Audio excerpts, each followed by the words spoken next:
Everyone, this is Max at MaxCTCG. Thanks for joining me in another video. So I'm going to be doing something different in this video that I want to start doing more, and that's covering the OCG metagame. I think it's really important to kind of look into what they're doing because we get a lot of insight, a lot of kind of pre-knowledge on how sets are affecting the game by looking at their strategies and their decks. Now we do got to consider that their ban list is different, their card pool is a little different, and they have Maxi, and that could really change how decks are doing. You know, Unchained didn't really do very well in the OCG. And then when it came here, it was a super meta threat because of the fact that under Maxi, you know, that deck has the special amount a lot to kind of make these more mid-rangey boards, where for us, those boards are really sticky and very good and did really well. So not everything is one-to-one, but it's still really good to check out what they're doing, and we'll kind of look through this update. And what's really important about this metagame update is Infinite Forbidden is out in the OCG, and we're going to see how that affected the metagame. So what we have here is 322 top performing decks from 71 tournaments that were held in Japan, China, mainland, and South Korea during the 27th of April to the 6th of May 2024. To better gauge the impact of the new booster set in the metagame, tournaments that did not allow Infinite Forbidden, such as Yu-Gi-Oh! Spring Duel Festival 2024, were excluded from this tabulation. And then the new release for here is Infinite Forbidden. So if we just look at the pie chart here, we have Tenpai Dragon is actually the largest represented deck at 21.4%, Fire King at 12.4%, Yubel at 11.5%, Snake Eye at 10.2%, probably referring to like more pure versus Fire King, with Fire King usually being more dominant in the OCG, I think due to Maxi.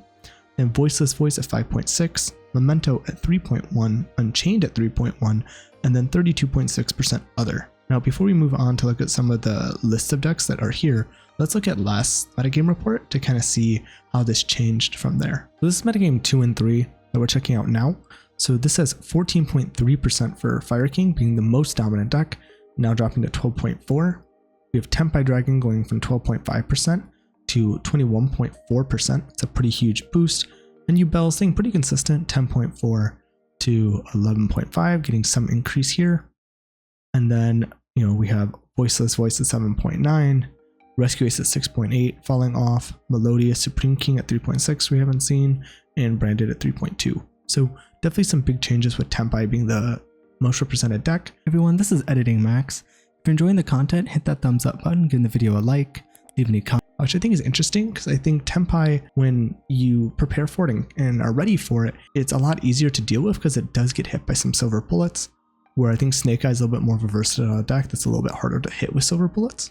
So it's pretty interesting that it's at 21.4%. I don't know if that's just due to them not preparing properly for the deck. You know, the deck still has options to play around certain cards like Dimensional Barrier that we can talk about, you know, and still OTK through different link lines, and still can be difficult to deal with.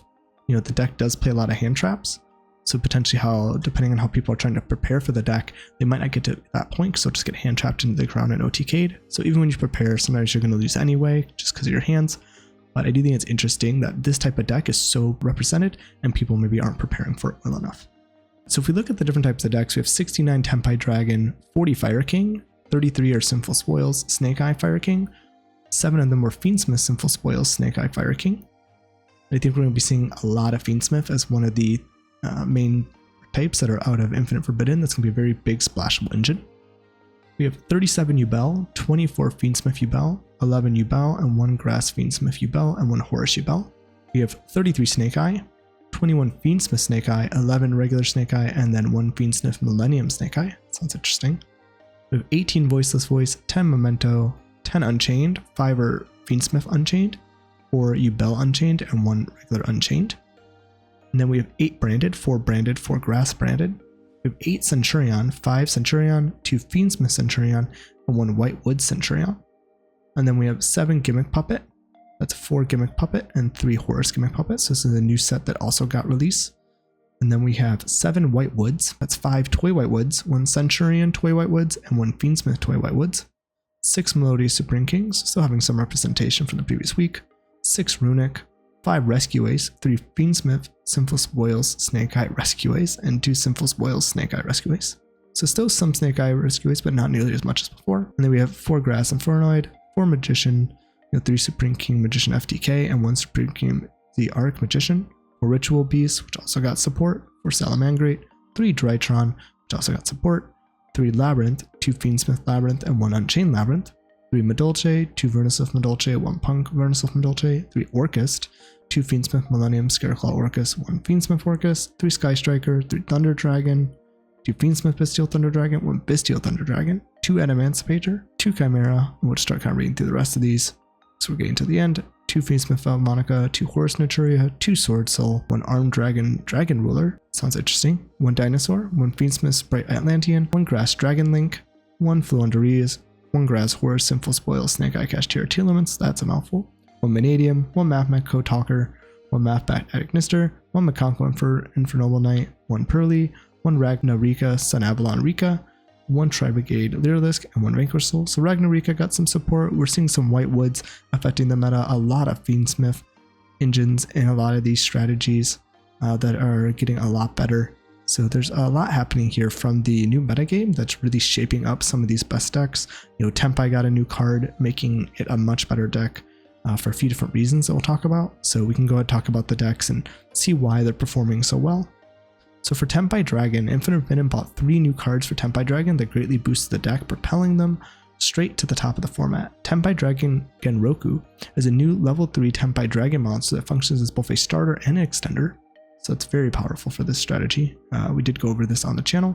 If you open the Tenpai Dragon Genroku in hand, then its effect can be used to special summon Tenpai Dragon Pydra from the deck, and the play goes off from there. But Tenpai Dragon Genroku truly shines when added to the hand by Sangan Summoning, Sangan Kaiman, or Dora Draco, allowing it to special summon as a tuner and could increase its level by 1. Tenpai Dragon now has access to a second tuner besides Tenpai Dragon Chandra, and is less likely to be halted by the opponent's Black Goat Laughs. So that's one thing that really hurts decks like Centurion and the Tenpai Dragon is that they only have 1 tuner, so if you stop the Black Goat Laughs with that 1 tuner, they're really hurt, but both strategies actually got a second tuner in this kind of wave of support, which is going to help against countering against cards like this. Dora Draco is a new level 3 monster that can add a level 4 or lower fire dragon from your deck to your hand. Typically, Tenpai Dragon Shindora or Tenpai Dragon Genroku is added to hand and then special summon, setting up 2 dragon monsters for a synchro summon or a link summon. Sengen Kaiho is a new trap that can forcibly end the opponent's main phase when the conditions are met.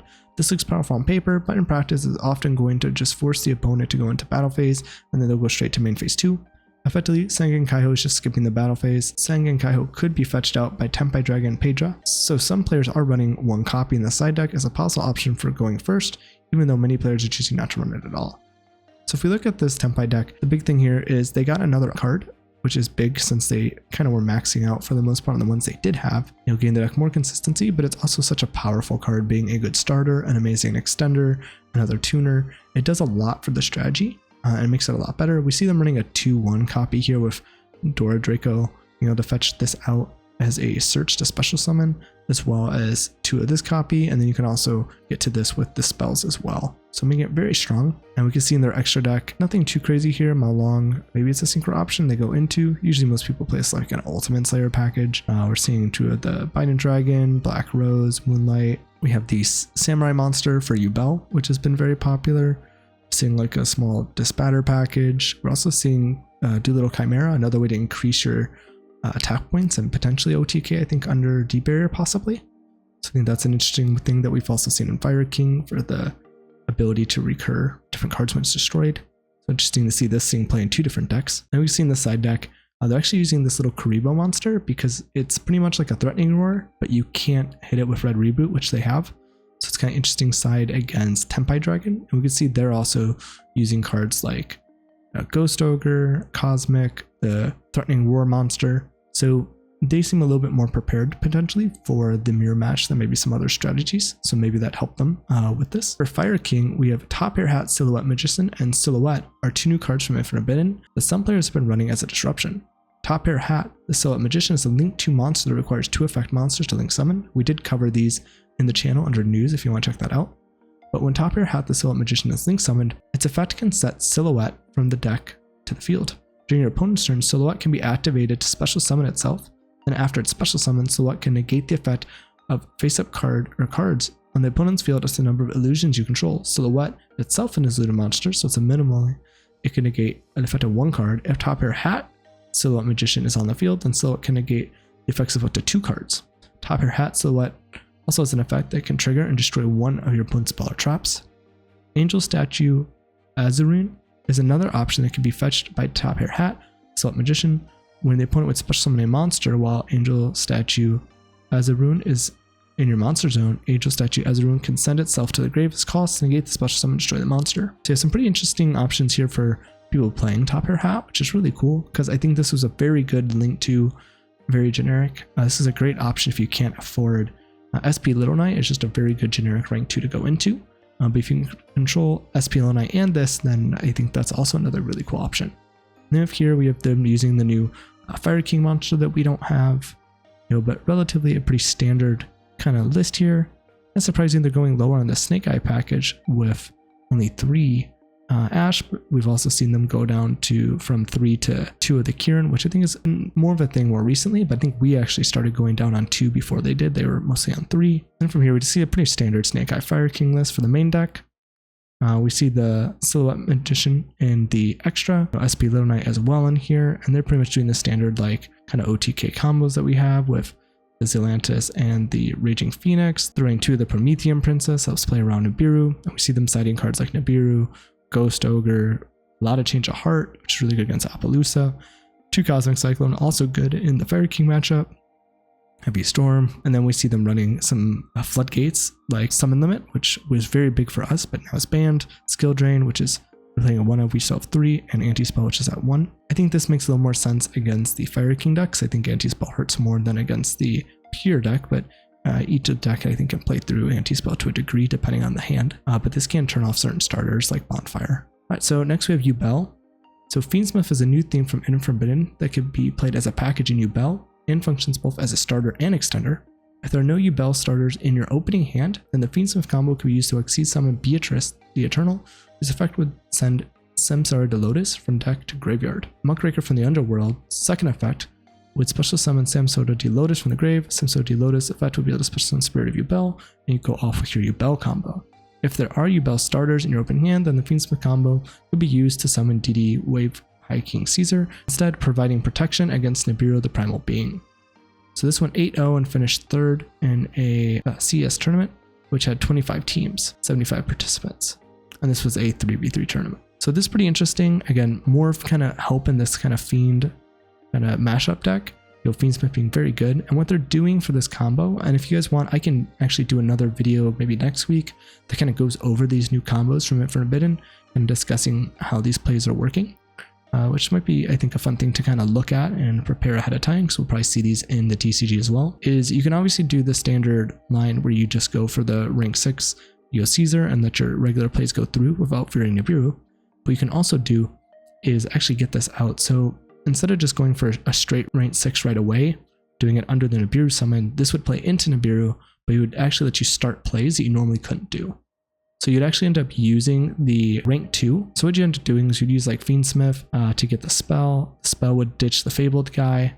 That would summon out the Fabled guy. You can go into the link 1, summon out the Fiendsmith. That would go into the link 2. You can then fusion summon into the Lacrimosa can then summon back. And then you'd have the link 2, Lacrimosa, and a Fiendsmith on field. And what this would do is it would allow you then to go into Beatrice. You can send the Samsara de Lotus, and then you can link away the link 2 and the Beatrice into Muckraker. And then from there, you could then use Muckraker to bring back the Lotus, and that's how you start the combo. But I can show these off visually as well. I think that's really interesting. That actually lets you be a combo starter, but also a way to insulate against hand traps. So that's really strong. I don't think Nibiru has ever been as great in the OCG as it's been in the TCG since they have Maxi, but it's still an awesome way to be able to kind of insulate against that. And if we look at kind of the cards they're running, we see them running 2 Nib and the side, which may make sense if Tenpai is very good. You might not want to be maining Nibiru, so it's something to think about. You have 2 Ogre, also good against Tenpai Dragon. Bell, which can hit a lot of different cards. The Melodious Engine with Asanato, it can hit the Tenpai Dragon that special summons back from grave, good against Labyrinth, good against other matchups. So I think this is a pretty solid card. Overall, I'm going to see them running more hand traps, Cosmics, adjustments for going first, and an Imperm as well as another hand trap. So really loading up on even more hand traps for going second, which is something they probably have to do in this type of format. But they're already remaining a good amount here with 3 Ash, 3 Maxi, 2 Veiler, and 2 Droll and Lockbird. And I think we're seeing the Droll come back because of the use of the Fiendsmith combo. This kind of stops that combo as well. And then the standard kind of situation here with Maxi and Crossout. And a lot of the OCG decks really do kind of have a pretty standard kind of setup for what they're playing here. Yubel also being good at stopping the call buys from being able to banish maxis. So it's a pretty common setup that we're seeing for the most part, with Droll being the only really standout card here that's a little bit more abnormal. Next we have Snake Eye. So similar, Fiendsmith can also be played in a package in Snake Eye and function both as a starter and extender. There are no Snake Eye extenders in the opening hand. The Fiendsmith combo can be used to exceed summon Beatrice, the Lady of the Eternal, whose effect would send Snake Eye Ash from deck to grave, Promethean Princess, Bestower of Flame, second effect, would special summon Snake Eye Ash from the graveyard, and Snake Eye Ash's effect would add Snake Eye Poplar from deck to hand, and you go off with your Snake Eye combo. If opening with Snake Eye Ash, then the Snake Eye combo would be used to link summon Moon of the Closet Sky first, so it could be used to link summon Fiendsmith Requiem, opening access to Fiendsmith, bringing out Fiendsmith Dies Area as an option, as its first effect would be used to negate spells such as Talents or Change of Heart, which are pretty big, especially when people are doing a lot of Appaloosa lines. And then Angel Blue Tears in the side deck is used when Beatrice, Lady of the Eternal, as a way to access powerful traps. So Beatrice, Lady of Eternal, can use her first effect, which could activate by detaching Fiendsmith Lacrimosa as an XYZ material to send Angel Blue Tears from deck to grave. Then, as Fiendsmith Lacrimosa was sent to the grave, its third effect would be activated by shuffling one other Light Fiend monster from your graveyard into the extra deck as a cost to inflict 1200 damage. Then, as an effect damage was inflicted, Angel Blue Tears effect will be activated by banishing itself from the grave to set one normal drop directly from your deck, such as a Pointer, the Red Lotus, or Dimensional Barrier. So this is a very cool combo that we could see maybe being played to get Dimensional Barrier in the TCG. So this is something we might want to consider paying attention to, maybe even getting cards like Angel Blue Tears. If you do not have it, maybe Beatrice, but we're going to have to see. Maybe the TCG ban list will ban cards like Beatrice and the DD High Wave King Caesar, which I'd hate for DDD, but I think we could see how splashable it's going to be.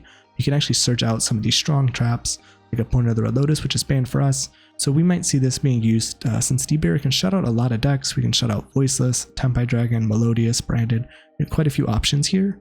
Now, D-Barrier doesn't always work against Tenpai Dragon. This is why a lot of Tenpai Dragon lists are actually meaning one Feather Duster and 2 or 3 of Lightning Storm, because you can push and force out those back row, which this deck does have a harder time dealing with. And if you force out the Dimensional Barrier, then you'll be able to actually go for the Link OTK. If you hold the D barrier until they go to battle phase, they're not going to be able to OTK you. So by pushing it out early is a way that you can kind of secure the OTK even through Dimensional Barrier, just using the standard OTK that Snake Eye uses with Raging Phoenix and Promethean and Zelantis.